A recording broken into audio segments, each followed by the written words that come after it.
Hi, I'm Tim Benedict, and this is my presentation on the Japanese education system, both the past and how it is currently. So I kind of want to start with just a general overview of the history and then where we are now. And Japan is known for its strong tradition in isolation, but how it has succeeded in modernizing. So, due to an extended and very purposeful isolation from the outside world, Japan has seen education transformations throughout its history that mirror their growing interactions with modernization, other nations, and some democratic ideologies. But we need to remember that despite all those changes, traditional values on morality and social order prevail and have complicated this process. Largely, economic growth patterns and a desire to succeed globally um, has favored their value on human capital. But still, school focuses on collaboration and, in this way, conformity as their backbone to building character that they value so much. And I thought I'd include this Japanese proverb at the bottom that states, better than 1,000 days of diligent study than one day with a great teacher. So just some of the things we're going to cover in this, and I think we'll just dive in with the history. So we can date education in Japan as far back to at least the 6th century when the Chinese influence on the island with their learning systems and education were introduced to the Yamato court. They brought Buddhism, Confucianism, their writing system, and a strong literary tradition to influence the Japanese direction on education. And in this time, especially by the 9th century, there was at least 18 higher education institutes in the then capital of Kyoto. And a big percentage of those institutions were Buddhist monasteries. And although religion had to do part of it, but the large center of learning and the educated were found in these religious temples and facilities. But by the 16th century, when Japan started to interact with the outside world, mostly through trade, they were introduced to some more Western ideals, especially classical education, whether it be Latin, Christianity, appreciation for arts, or at least the arts of the West. But we really start to see an internal change on the value of education under the Tokugawa regime during the Edo period. Before that time, the majority of the population really weren't literate, they couldn't read or write. But by the end of this period, and before the subsequent Meiji restoration, there was more than 11,000 schools with more than 750,000 students attending them. And they really valued meritocracy, the the principles of discipline and compliance, as well as literacy properties. And what we think of samurais as these warriors that protected and were the symbols of order in society, their roles from a combat stance kind of shifted to educated bureaucrats that were running the government. This takes us to the Meiji Restoration. So the Tokugawa government was overthrown in 1865, and the Meiji leaders, especially the imperial court, they set out to ambitiously build their country into a modern nation state. So among the earliest and most radical of the reforms was a plan for a centralized compulsory education system, kind of modeled after those in Europe and America. Envisioning a future where there shall be no community with an unschooled family and no family with an unschooled person. The leaders hoped that schools could curb mounting social disorder and mobilize the Japanese people against the threat of encroaching Western imperialism. I think some of this also, when we talk about the social disorder and mobilizing the people, it was to curb, individualism and thoughts that's beyond the tradition. Especially that leads us to the imperial rescript on education, where they really took their traditional values of Confucianism and Shinto to create an education system that was based on morality. So, as we see, a national morality system was to serve as the core of the curriculum with, what we think of general subjects within education kind of fitting underneath them. But with the world wars happening, especially World War II, and the defeat of Japan in that war, um, the U.S. occupation of the nation, especially under the occupational force, the new Japanese Diet, which is their new democratic government, passed a constitution on November 3rd, 1946. The American Education Mission was dispatched to Japan in the same year. Their goal was to free the Japanese from the pre-war system that was molded by militarism and nationalism.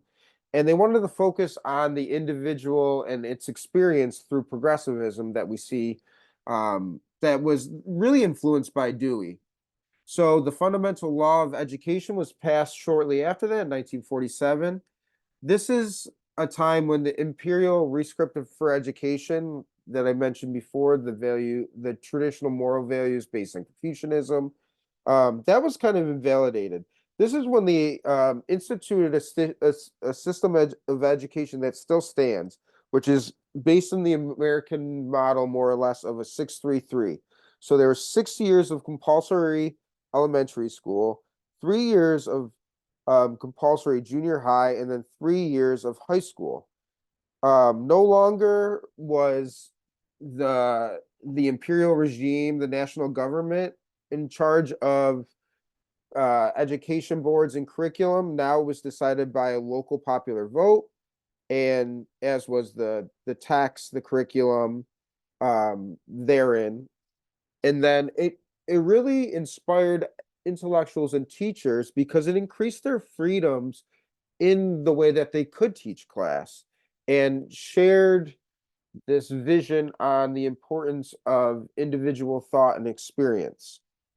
As I say in the quote right there, Deweyan's sense of democratic faith, the ideal of creating universal solidarity among human beings through education. Well, this progressivism education did flourish, but not for long. It met a lot of criticism. Many conservative and traditional critics believe that a focus on individual child experience was dismissing the importance of scientific and methodical traditional sciences and knowledge.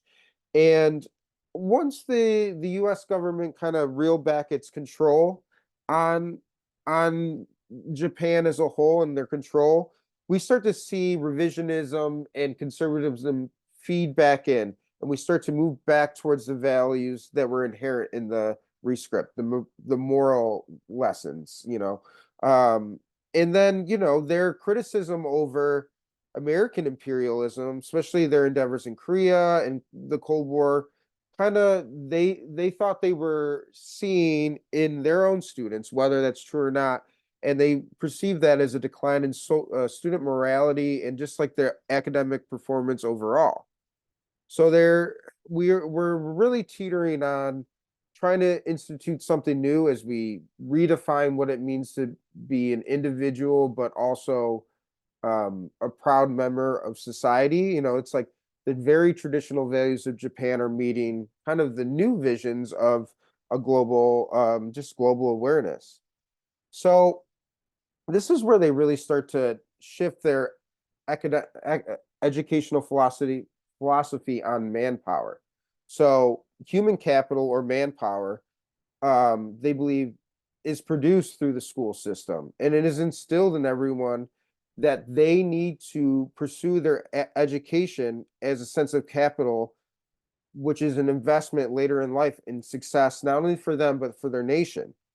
So currently, Japan's economy, despite being such a small island, is the fourth largest in the world based on its GDP, and it's the fourth largest by purchasing power parity, which is kind of, if you were to equate their money and like what it equates to what you could buy like from off the shelf in your basket, like your grocery basket, if that makes sense.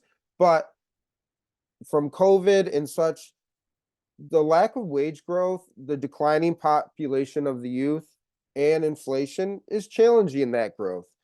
But when we look at education, 95% of Japanese people are literate, which is pretty impressive due to its difficulty of its language, both written and orally.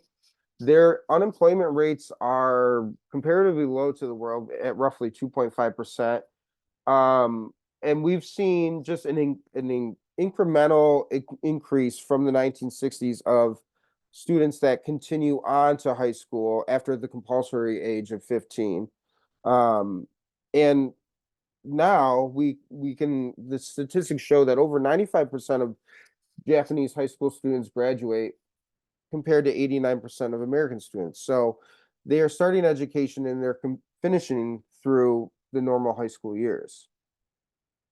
So some of the things that they value in their current education system, I wanted to make, there's a lot going on here, but I thought I'd highlight some of the ideologies. They really value collaboration, especially from a young age. So thinking back to our idea of manpower as an asset and something that is the human capital idea, they teach teamwork from a very young age in response to the workforce. There's young teachers that claim that they always have their students doing something together continuously, setting goals to always to overcome that. And that's kind of where our extracurricular clubs play such a large role in Japanese society. Students are encouraged to join. They're usually based in sports or traditional cultural relevancy, and they pick one club and one club only, and they are dedicated to it throughout the school year. That's including summer breaks, any breaks in between the year, and this is to foster that sense of teamwork being like crucial to not only success socially, civically, and but like professionally. I thought this was very interesting. They don't hire staff for a lot of the things we think of, such as janitorial work and lunch. They have students spend at least 15 minutes each day, usually in silence, cleaning their schools. They have peers serving lunch to each other at lunchtime. And even before certain classes, everyone is mandated to close their eyes, take deep breaths, and meditate to get themselves in the right mindset.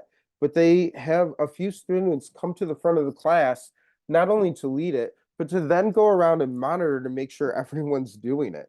Um, I like the mindfulness. It just is a very interesting approach.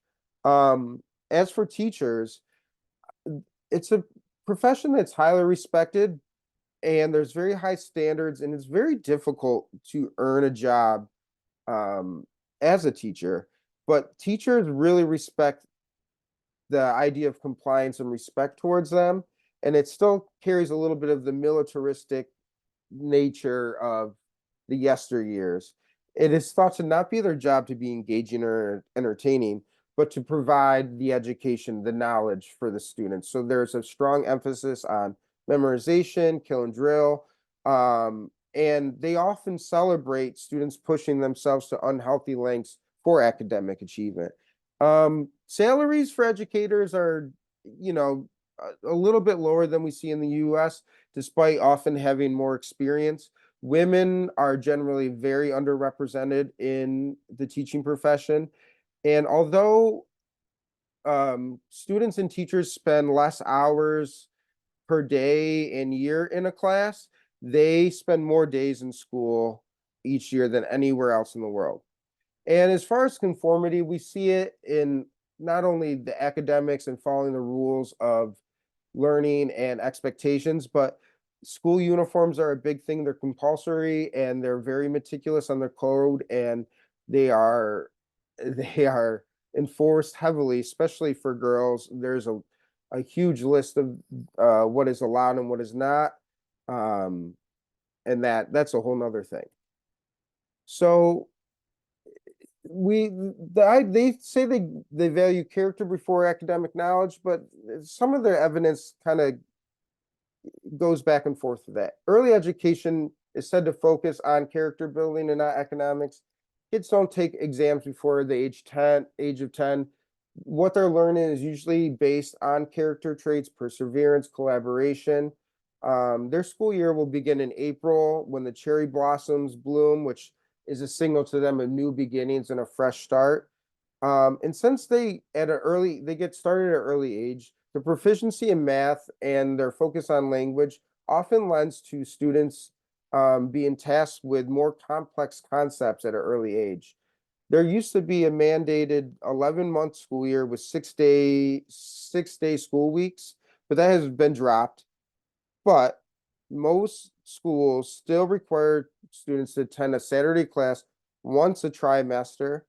Their breaks are shorter and they're usually filled with clubs and are often staged to that have heavy exams upon return to force kids to study throughout it. And there's been a really strong call for a return to this old format of 11-month school years and 6-day school weeks. We'll see what happens with that. And then on demand equating success, school days are near average, as I said, to slightly below it compared to other OECD nations, but they tend more days throughout the year, and students begin going to JUCO, which are privately funded and cramming schools, as early as the age of 1, and the enrollment increases as they go through education. This can be almost every day after school for 4 to 5 hours. So we can say their school days are shorter, but in order to maintain the success that is pressured upon them, they have to go to school. They have to study much longer than we expect kids. And while schooling is public, most high schools are, entrance to them are based on exams. And a hot topic that we've often hear about the mental health concerns for students due to the pressures. In 1982, that was dropped from the national curriculum, teaching proper strategies for this. And in 2020, the number of suicides among elementary, junior high, and high school students reached a record high of 499 students, and it said that it was increasing. And we're also seeing this increase affect teachers and their leaving of absence as well. So they've talked about reintroducing another mental health program, and it's curious to see where that'll go. And just lastly, some of the trends we're seeing. The Japanese government has not increased its public education funding, based on its belief of if it's not broken, why fix it? In 2020, they spent about 4% of its GDP on education, which is only slightly, it's like 1 or 2% lower than other OECD nations. They they have the highest percentage of elementary students enrolled compared to other nations. And while school is compulsory to the age of 15, they never hold back students despite their performance or achievement on exams and such. They just kind of press through. I think we see a lot of that now too in American education. And then just a last little bit on their higher education trends. Their higher education universities and college are considered to be some of the weakest elements of their system. The average age of their students entering these programs is one of the youngest of all the OECD nations. Um, I've seen a lot of statistics that are saying the rate of women entering these programs is lowest of all these nations at less than 50%. And as we progress throughout the higher education degrees and programs, that number gets lower. I think that could be due to the value of mothers and childbearing, and their role in that. Um, the percentage of students enrolled in public higher education is lower in Japan, actually the lowest of a lot of the nations. And that is often said to be because the value and the prestige of those is the highest, but private institutions and education is the highest of all OECD nations. They don't really see a high percentage of international students coming and enrolling in their higher education, and vocational programs have a low enrollment rate and graduation rate. I think that's because of the value on traditional education systems. Um, so there's a lot going on here. While I think there's some trends that are, very similar to America, I think just the effect of traditions, the low amount of money invested in on public education speaks to some degree of its effectiveness, but I think the value and the weight they put on order, discipline, and honor shows that, like, even though sometimes they're not supported financially, there's still a lot of success, and I think that is driven by the cultural desire to succeed. So here are my references. Thank you for sitting through this long presentation, and I hope you enjoyed.